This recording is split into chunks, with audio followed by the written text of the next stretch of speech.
Hey folks, this is Riker with a gaming news wrap-up video where we discuss the happenings of the week. This week's topics include the latest Diablo 4 news, including the contentious launch trailer, the death of Overwatch 2's promised PvE mode, the latest on the Microsoft acquisition of Activision Blizzard, and more. As always, discussion timestamps can be found in the description below. But right before you skip ahead, just a quick reminder to ring that sub notification bell to be alerted to new Saturday episodes and stay up to date with gaming news highlights. But before we move on, a quick word from this video's sponsor. I built my website, Riker.com, using Squarespace, and I was able to do everything myself, quickly and easily, and with zero education in the field, all thanks to how easy Squarespace is to work with. Watch how easily I update the Diablo 3 section on my website to include all my video coverage of the latest season updates. Squarespace is flexible for any kind of website, whether for your business or your hobby, with tons of templates that you can easily customize to your needs, no knowledge of coding required.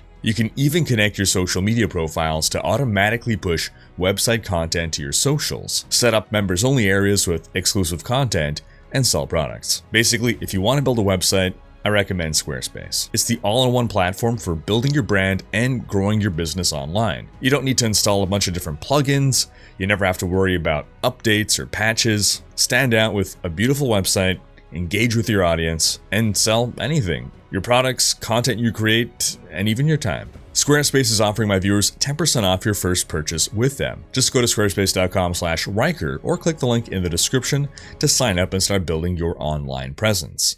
That's squarespace.com/RHYKKER and use code Riker to get started today. Now, starting with some Diablo news. We got official word that we're in the clear to delete any Diablo 4 client you may still have installed from the server slam or earlier. When the game releases, you're going to have to re-download everything anyway, so no point in just having it occupy space on your drive in the meantime. Then we got this week the gameplay launch trailer for Diablo 4. And it's getting a healthy amount of downvotes because of its choice of song. You Should See Me in a Crown by Billie Eilish. It's an electropop industrial song featuring under-enunciated vocals over blaring synths and thumping bass, which I can't play for you because copyright. But check out the trailer for yourself, link in the description. Basically, people feel that the music choice doesn't fit Diablo, that they should have used music from the game or familiar music from older Diablo titles. Yeah, personally, I probably would have preferred that, or at least maybe some heavy metal, but you know, trailers can always be somewhat disconnected from the product. Like for films, for instance, you see songs used in trailers and those songs aren't actually in the movie.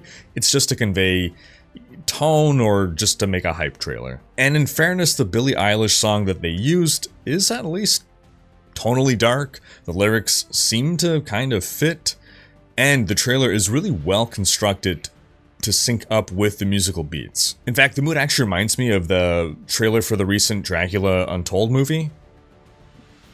It was like, what, 2014? I guess that's not recent anymore. Oh my gosh. Okay. Well, anyway, in the trailer, they used the song Welcome to Your Life by Lorde. And, you know, say what you will about the movie, the trailer was banging. Welcome to your life. I also enjoyed the movie myself. I'm kind of sad that people seem to hate it. But whatever the case, if using this song helps them reach a wider audience, whatever. It's promotional material. It's not the in-game soundtrack. I hate it when Mortal Kombat started using rap music in its promo material, but, you know, I guess they couldn't just keep using Techno Syndrome forever. No, I take that back. They could have, and I hope they do keep using Techno Syndrome forever. But back to the D4 trailer. We got a glimpse of a world boss at about 1:12 seconds. We've seen this guy before in an even briefer clip, but we got a couple more moments here. And then at 1:20, we see something that could be a major story spoiler. So if you don't want to be spoiled by a theory, pause the video right here and skip ahead to the next timestamp. You've been warned. So at 1:20, it appears as though we're about to fight Lilith. And on the floor, we can see this huge symbol, and this is the symbol of Mephisto as seen in the Book of Adria. We also see this exact symbol on the bloody wolf vase. So the leading theory was that the wolf is Mephisto, And since we've gathered that Lilith wants to go to hell for some reason, picking up the key to hell from Rathma, and we see her in hell in the cinematic when Inarius' army comes for her, we can deduce that this fight right here is in Mephisto's seat of power in hell. You know how in Diablo 2 we fight Diablo over that pentagram? This could be Mephisto's equivalent. And since Lilith is his daughter, she might be co-opting this realm. Maybe she wants to ascend to become the new Lord of Hatred. But what do you folks think? What are your theories here? And just generally, what do you think of the trailer? Sound off in the comments. In other Diablo 4 news, have any of you been underwhelmed by the loot you get from treasure goblins during the server slam? Personally, I felt drop rates overall, just legendary drop rates period, were great. Legendaries were not raining from the sky. I still did get a couple, but you were actually incentivized to go out and seek aspects from dungeons while you're waiting for your legendaries. But when I killed treasure goblins, I don't think I ever got anything to drop that made it feel like it was worth my time to kill the treasure goblin. And Diablo boss Rod Ferguson tweeted that the team is aware of the issue and have already made a fix for launch. What the fix is, we don't know, but we'll find out soon enough. Treasure goblins. We're not dropping enough loot, so we've removed treasure goblins from the game. In other Diablo news, Blizzard has been making an official Diablo lore series. We got the first 2 episodes covering the origin of angels and demons and the creation of Sanctuary. These videos are fantastically done, from the illustrations to the animation to the music and sounds, all capped off by the wonderful narration of Ralph Ineson, the voice of Lorath. Definitely check those out if you care at all about Diablo's story. It'll help set the stage for Diablo 4. Earlier in the week, we got an Inside the Game video in which devs talked about the story, and we actually get a little bit of a retcon. In this video, they say that it's been about 50 years since Malthael killed about 50% of humanity. Previous estimates given to us were that 90% of the population was killed by Malthael. 50% is a lot more believable. It feels like if 90% of the world was killed, things would be much more post-apocalyptic. I mean, it would take a lot of time to rebound from 90% depopulation. The video also reaffirms that Lilith and Inarius are against each other, and suggests that Inarius' faction may not necessarily be the good guys. Inarius is in various states of bitterness. You're seeing a faction that has done as much good as necessarily bad. You as a player get to decide how you feel about those actions. And we also got a major hint that we are unlikely to be in store for a happy ending. With Diablo 4, you're very much watching a tragedy unfold. I mean, this wouldn't be a surprise. Diablo 1, Diablo 2, and Lord of Destruction all have dark endings, despite the victories against evil.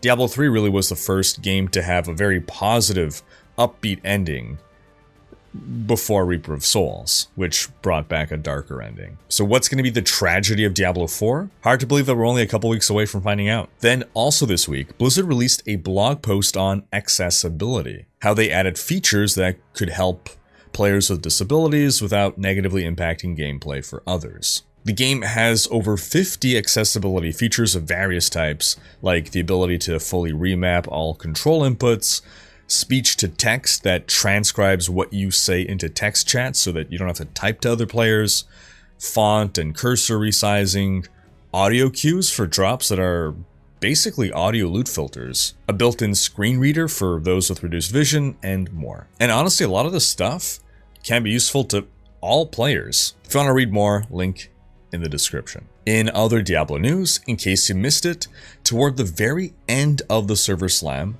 Necromancer minions got a buff. Prior to that, Rod Ferguson had tweeted, quote, "Definitely hearing the feedback on the necro nerfs.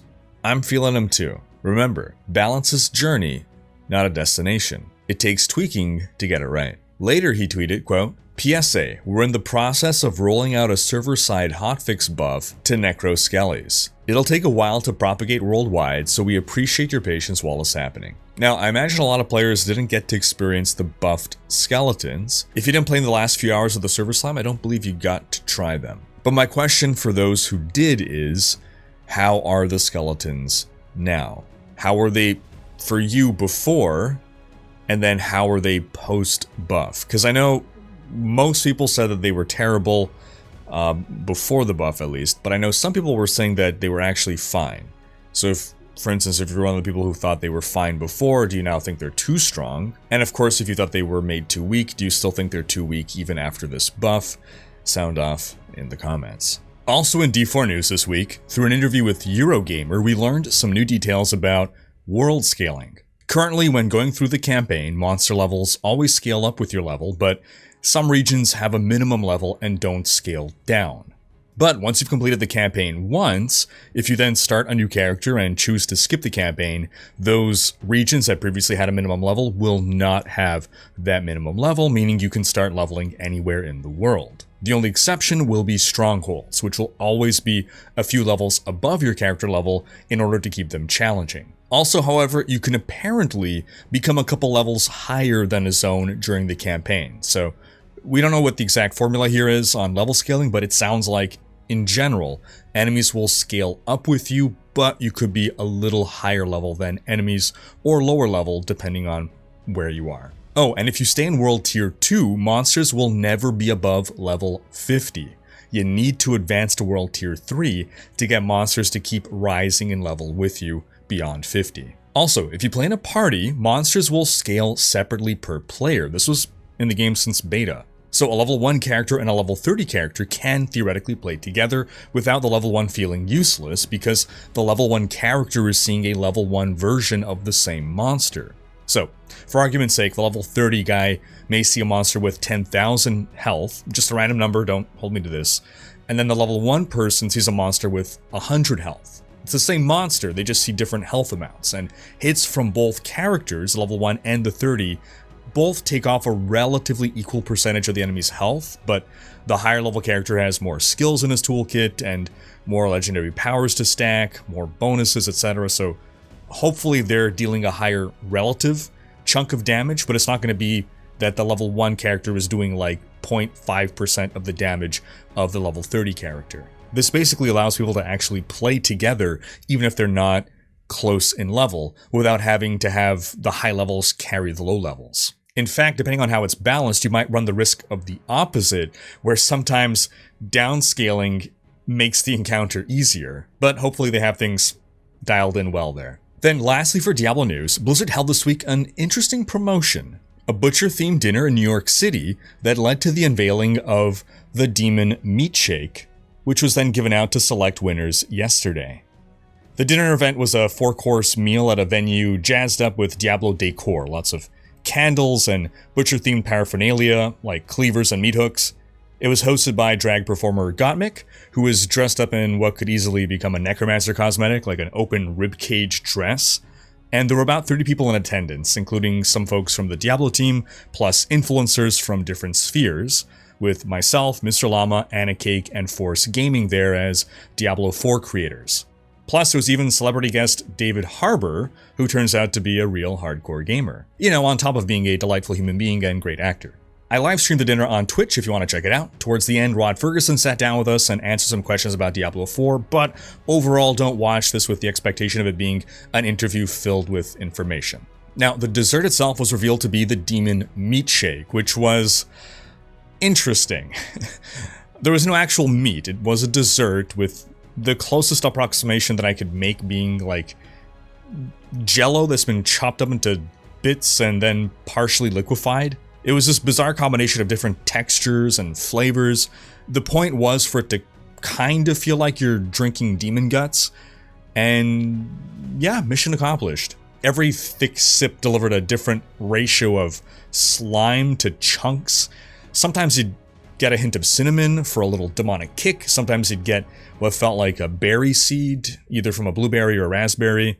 Then there was a ghoul brain at the bottom that I believe was vanilla flavored. If you're someone that likes to get boba tea with jellies, this was basically a cup of the jellies in different sizes and flavors. And then after the reveal, Blizzard held a giveaway, and on Friday they sent a number of lucky winners this unique beverage experience. If you gotta try the Demon Meat Shake, sound off in the comments with your thoughts on it. Now, onto some Overwatch 2 news. It's been a bad week for Overwatch players because Overwatch 2, or at least the original vision and promise of Overwatch 2, is dead. The original impetus for making an Overwatch 2 was to add a massive PvE story mode in which you can upgrade and progress your character's abilities across multiple missions. There would be item drops of different rarities that you can find to help you out in different ways. The maps would be larger, and it seemed like the reason for upgrading the game's engine was for the purposes of accommodating this massive PvE mode.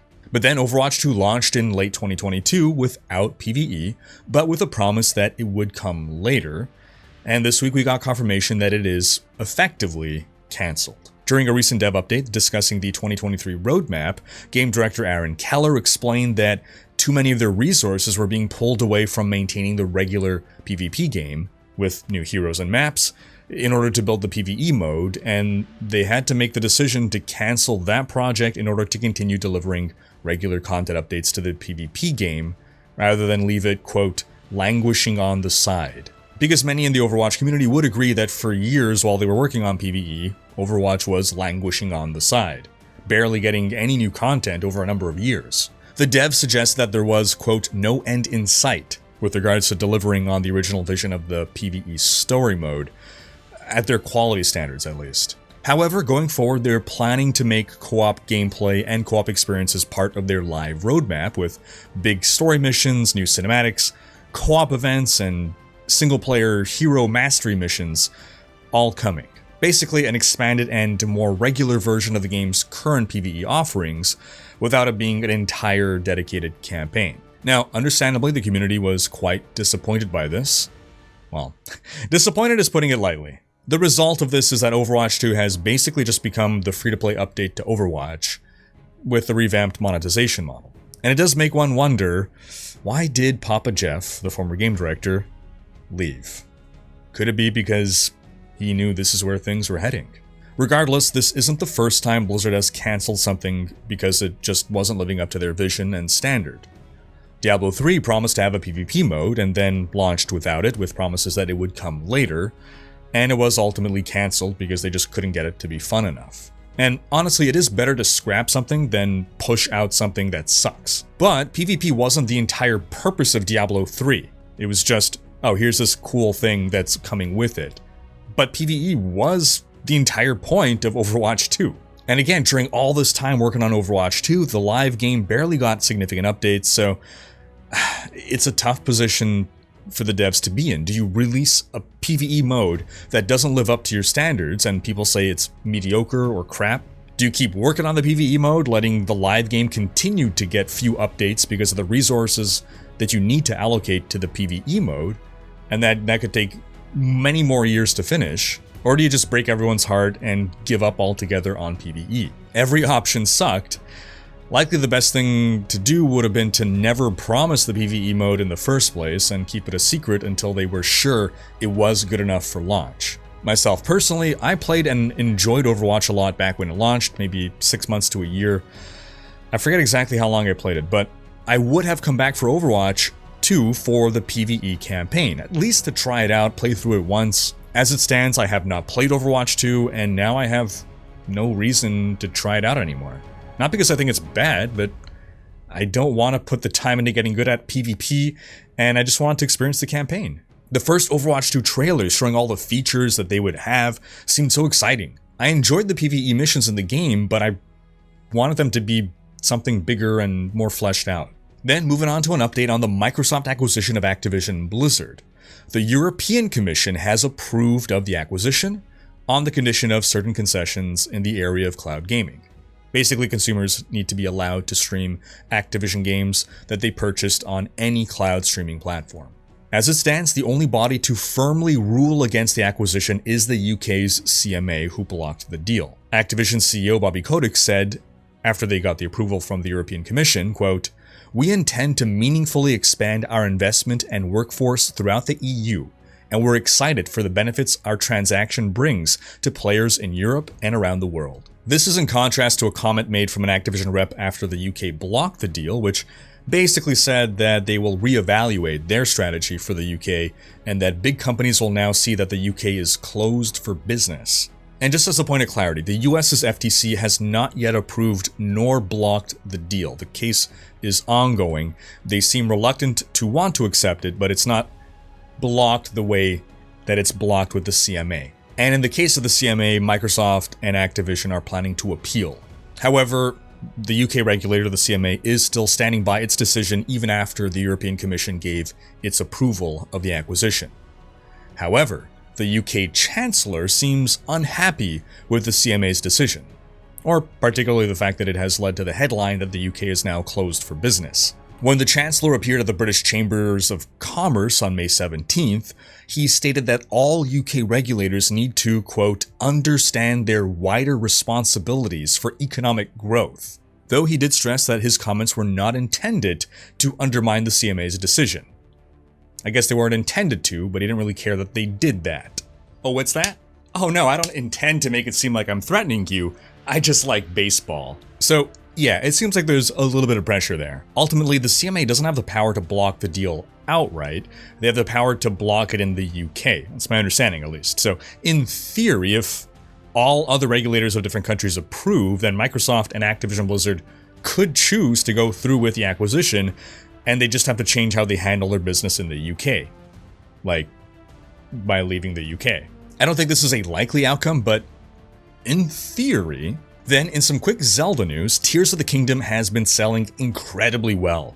Over 10 million copies in its first 3 days of release, making it the second best-selling Zelda game of all time already, second to Breath of the Wild. It is the fastest-selling Zelda game worldwide, fastest-selling Nintendo game in the Americas with over 4 million copies sold in 3 days, the fastest-selling Nintendo game in Europe, and the fastest-selling Zelda game in Japan with 2.24 million copies sold there in 3 days. If you've had a chance to play, what are your thoughts on this title? On my way back from New York this week, I saw a guy waiting for his flight pull out a Nintendo Switch, and in an uncharacteristic instance of me initiating a conversation with a stranger, I asked him, "You playing Tears of the Kingdom?" "Yep, how you liking it?" He said, "I didn't think it was possible, but it's even better than Breath of the Wild." That's high praise. Then in some quick BlizzCon news, we got the official dates. BlizzCon 2023 will happen on November 3rd and 4th at the Anaheim Convention Center.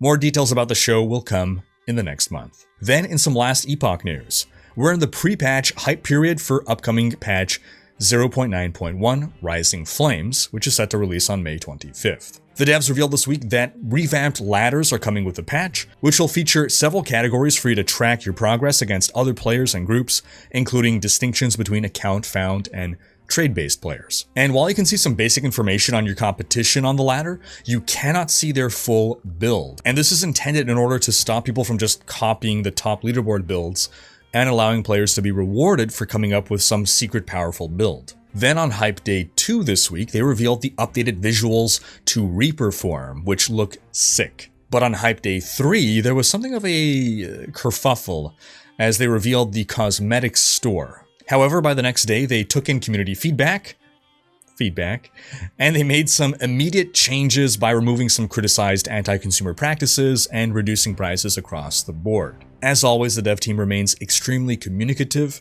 and this completely turned around the negativity from the community. And in other quick news, we got this week the official announcement trailer for Mortal Kombat 1.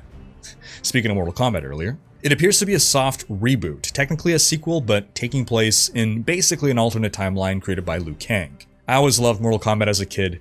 I loved the brutal violence, but I think as graphics have become increasingly realistic, I'm starting to get just a tad less entertained and more kind of put off just a bit. Still, the trailer is overall looking fantastic, and I'm just happy that Mortal Kombat lives on. Pre-orders are already live, and the game goes into beta in August. And lastly, in some WTF news, actor Nicolas Cage is coming to multiplayer survival horror game Dead by Daylight.